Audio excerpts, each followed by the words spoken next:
Good morning, everyone. It's Monday, March 13th, 2017. Today is day 6 of my game design sketch challenge. Because it's Monday, that means I'm making a solitaire game. So I'm going to show you a game I'm calling 15s, designed in 30 minutes. So a little preface to this, I've been playing a lot of an iOS game called Cribbage with Grandpas, which is an amazing cribbage game for iOS. If you're into cribbage or want to learn, it's a terrific game. I played a lot of cribbage as a kid. But I've been looking for a good mobile version of Cribbage for a while, and this one is really fantastic. But I've been playing it a lot over the past few months, and so I've been thinking a lot about how Cribbage does scoring, which is a pretty interesting sort of mechanic for card games. Last week on Tuesday, I tried doing a two-player game that used Cribbage scoring in a way that didn't really work. But I thought I would try and do a solitaire game today because I really like the way Cribbage scores, and I thought it'd be a kind of cool way to scratch some of that itch when I'm not playing against someone else.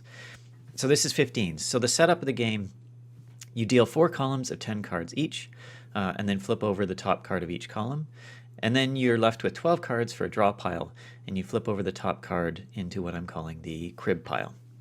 And the game is played by making cribbage sets. So in cribbage, you make sets of cards primarily that add up to 15. So aces are worth 1, 10s and face cards are worth 10, and then the other cards are worth their face value.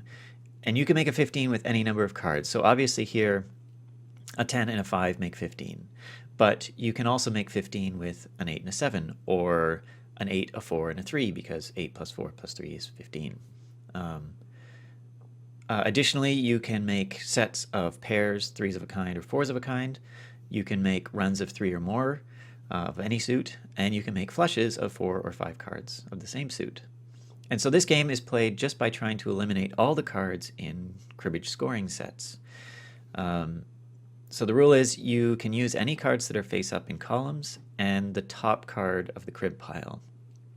And so what I'm going to start doing is match the 5 and the 10, which makes 15. So I'm going to put them in a discard pile over here. And then I'm just going to flip over the top card of that and then refill the crib pile with a new card. As you can see now, I have nothing that makes 15. I have no runs. I have no flushes, no pairs, 3s of a kind or 4s of a kind. So now at this point, draw the next card from the crib pile and flip it up. At this point, I have 2 jacks, so that's a pair. They're going to go in the discard pile. Flip over this new card in the column.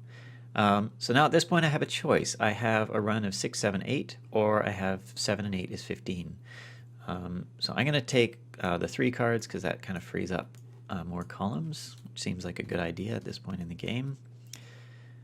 Now I've got 3 of a kind, which I can eliminate, or I can make 15 with the king, a pair of 2s, and an ace, because 10 plus 2 plus 2 plus 1 is 15. I think I'm going to leave the king here. That gives me a few more options later, and I'm going to take the 2s out as a 3 of a kind. So the game is played like this until you get down to empty columns, and I'm going to cut ahead to a little bit now. Okay, so I'm getting a little bit closer to the end of the game here. I've got 36 cards discarded. I've got 1 card left in my draw pile. And I'm at a situation where I'm about to free up one of these columns. So I'm going to play the king with the 5 to make 15, flip over this card.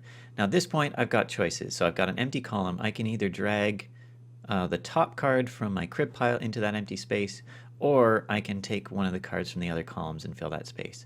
Now I'm going to fill that space with this ace because I'm going to be able to eliminate that in a second, but I want to see what's underneath here.